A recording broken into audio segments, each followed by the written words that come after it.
Real world کے معزز دوستوں، انسان اپنی ابتدا سے ہی دوسروں پر اپنی دھونس جمانے، اپنی برتری منوانے اور طاقت کے نشے میں اپنے محل کی خاطر دوسروں کی کٹیا گرانے میں جانداروں میں سب سے آگے تصور کیا جاتا ہے۔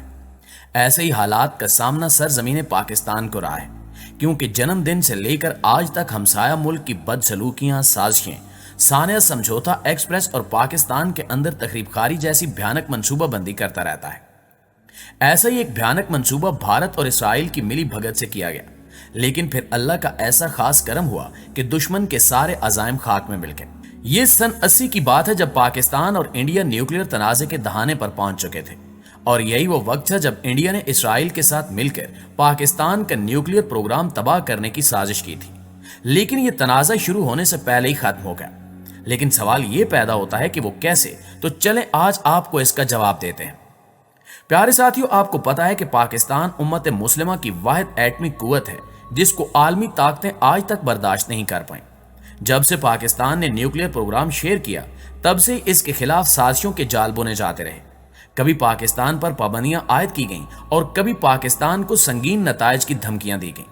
یہاں تک کہ جب 28 مئی 1998 کو پاکستان نے ایٹمی دھماکے کیے، تو اس سے کچھ دیر پہلے تک امریکہ سمیت تمام عالمی طاقتیں پاکستان کو دھماکے کرنے سے روکتی رہیں۔ ایسی ایک سازش کا انکشاف CIA کی ڈی کلاسیفائی ہونے والی 9,30,000 دستاویزات میں ملتا ہے۔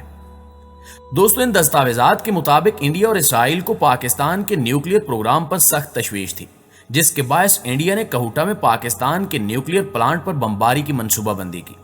یہ ایسا منصوبہ تھا جس کو عملی جامہ پہنانے کا موقع ہی نہیں ملا، اور پاکستان پہلے ہی اس سے خبردار ہو گیا اور اپنے حفاظتی اور جوابی اقدامات مضبوط کر لیے۔ اصل میں ہوا یہ تھا کہ جون 1981 میں اسرائیل نے عراق میں اپنے طیارے کے ذریعے کارروائی کرتے ہوئے بغداد کے قریب اس کا نیوکلیر پاور پلانٹ تباہ کر دیا تھا۔ بھارت اسرائیل کی اس کارروائی سے بہت متاثر تھا اور اس نے بھی پاکستان میں ایسا ہی کرنے کی ٹھانی اور کہوٹہ میں پاکستانی نیوکلیر ری ایکٹر کو تباہ کرنے کا منصوبہ بنانے لگا۔ امریکی دستاویزات کے مطابق بھارت کی اس منصوبہ بندی سے سوویت یونین پوری طرح آگاہ تھا۔ امریکی اخبار واشنگٹن پوسٹ میں 1982 میں ایک آرٹیکل بھی چھپا جس میں دعویٰ کیا گیا تھا کہ بھارتی فوج نے اس وقت کی وزیر اعظم اندرا گاندھی کو پاکستان کے نیوکلیر پلانٹ پر حملے کا مشورہ دیا ہے۔ اس منصوبے کو عملی جامہ پہنانے کے لیے انڈیا کو اسرائیل کے نہ صرف اخلاقی حمایت حاصل تھی، بلکہ اسرائیلی ایئر فورس بھی میدان میں موجود تھی۔ یہاں تک کہ اسرائیلی فضائیہ کے طیارے بھی بھارتی ریاست گجرات کے جام نگر ایئر بیس پر تیار کھڑے تھے۔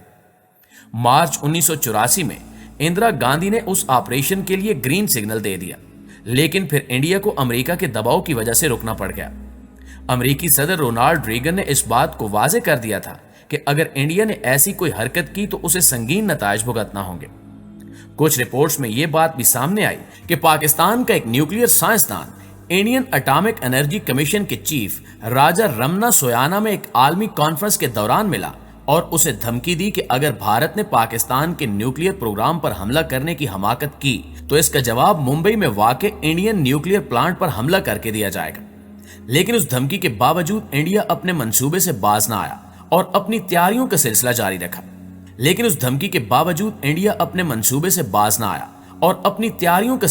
رکھا۔ اسی دوران امریکہ کے ٹی وی چینل ABC نے خبر بریک کر دی کہ بھارت پاکستان کے نیوکلیر پلانٹ پر حملہ کرنے کی تیاری کر رہا ہے۔ اس رپورٹ میں CIA کی امریکی سینٹ کمیٹی کو بھیجی گئی ایک کیبل کا حوالہ بھی دیا گیا۔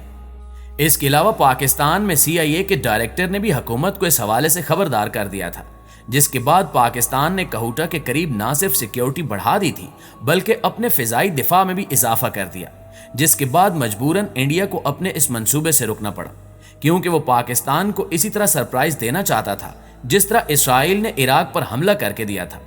لیکن اب چونکہ اس منصوبے کا پاکستان کو علم ہو چکا تھا، اس لیے انڈیا اور اسرائیل کے لیے یہ کارروائی ناممکن ہو گئی تھی، جس کے بعد اس منصوبے کو عمل درآمد کے بغیر ہی ختم کر دیا گیا۔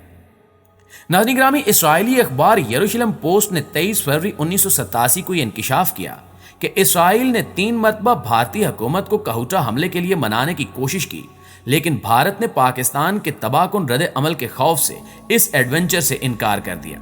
آج پاکستان کے پاس نہ صرف اسرائیل اور بھارت سے زیادہ ایٹمی ہتھیار ہیں بلکہ یہ زیادہ تباہ کن بھی ہیں۔